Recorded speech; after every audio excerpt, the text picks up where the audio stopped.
आज़ादी के कुछ साल पहले की बात है। तमिलनाडु के एक गांव में एक गुरुजी बच्चों को पढ़ा रहे थे। तभी उनका ध्यान आगे की बेंच पर जाता है।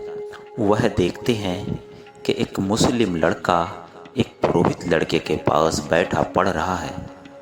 उनको यह बात गवारा नहीं लगती।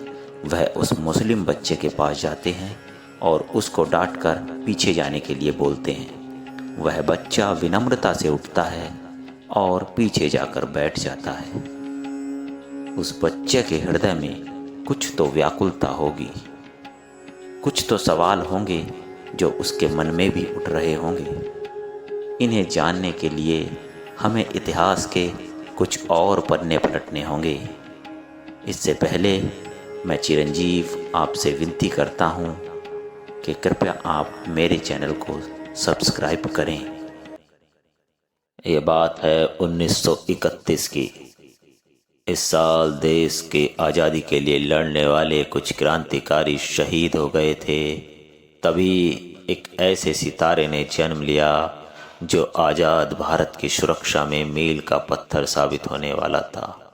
वह इंसान जिसने भारत को मिसाइल से लेकर परमाणु बम तक दिया। जी हाँ, हम बात कर रहे हैं Bharat Ratna missile man APJ Abdul Kalam की।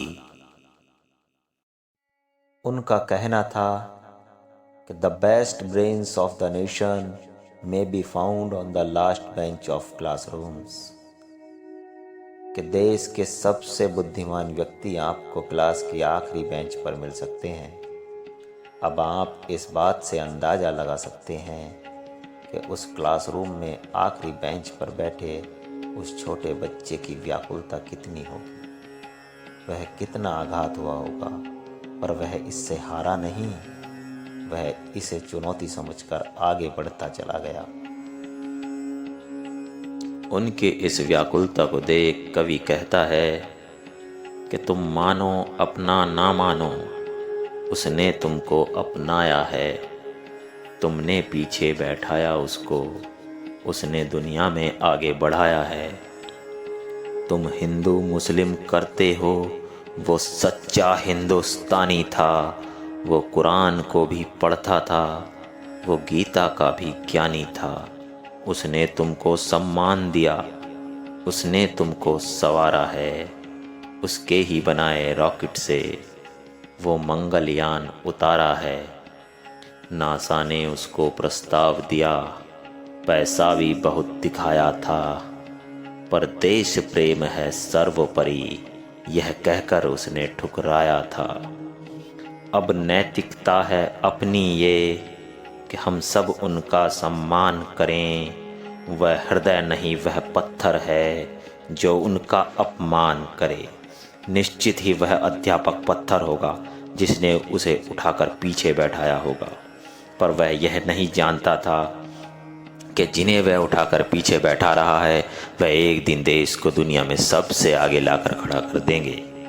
ऐसी अनेकों बातें हैं जो अब्दुल कलाम जी ने कही हैं, जिनको फॉलो करके लोग सफलता की सीढ़ियों पर चढ़ चुके हैं। उन्होंने कहा था कि अगर कोई इंसान सफल होना चाहता है तो उन्हें ये 4 चीज़ें अवश्य ध्यान में रखनी होंगी। पहली, एक बड़ा लक्ष्य। उन्होंने कहा था कि हमेशा लक्ष्य बड़ा चुनो। छोटा लक्ष्य एक पाप होता है, क्राइम होता है। दूसरी, उस लक्ष्य को प्राप्त करने के लिए नॉलेज एक्वायर करो, ज्ञान प्राप्त करो। और तीसरी, हार्ड वर्क। हमेशा कठिन परिश्रम करो और करते रहो जब तक आप लक्ष्य प्राप्त ना कर लो। और चौथी चीज़ जो उन्होंने बताई वो उन्होंने सबसे ज़्यादा जोर इसी चीज़ पर दिया। उन्होंने कहा कि परसेवरेंस, कभी भी हार मत मानो।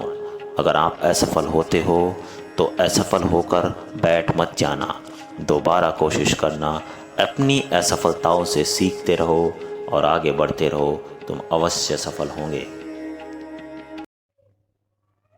उनका कहना था कि सफलता असफलता से ज़्यादा लोगों को बर्बाद करती है। वो कहते थे कि सफलता को कभी दिमाग में और असफलता को कभी हृदय में नहीं रखना चाहिए। शायद इसीलिए जब भी उनका कोई प्रोजेक्ट सफल होता तो वो सफलता का सारा श्रेय अपनी टीम को दे देते थे और जब भी कोई प्रोजेक्ट असफल होता तो उसकी सारी जिम्मेदारी खुद ले लिया करते थे। उनके इसी लीडरशिप के गुणों के कारण अटल बिहारी वाजपेयी ने उन्हें फ़ोन करके राष्ट्रपति बनने का न्योता दिया और उन्होंने इसे स्वीकार भी कर लिया।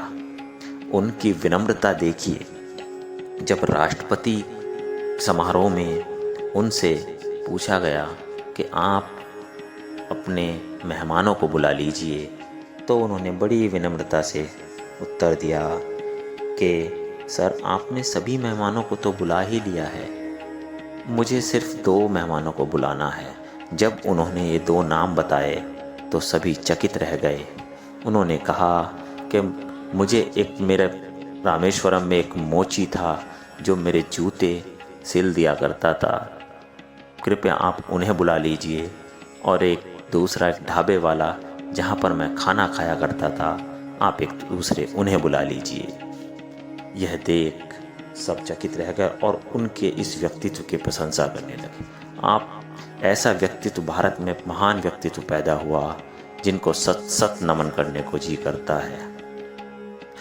हे APJ अब्दुल कलाम जी, आप हमारे हृदय में सदा जीवित रहेंगे। आपको सत सत नमन।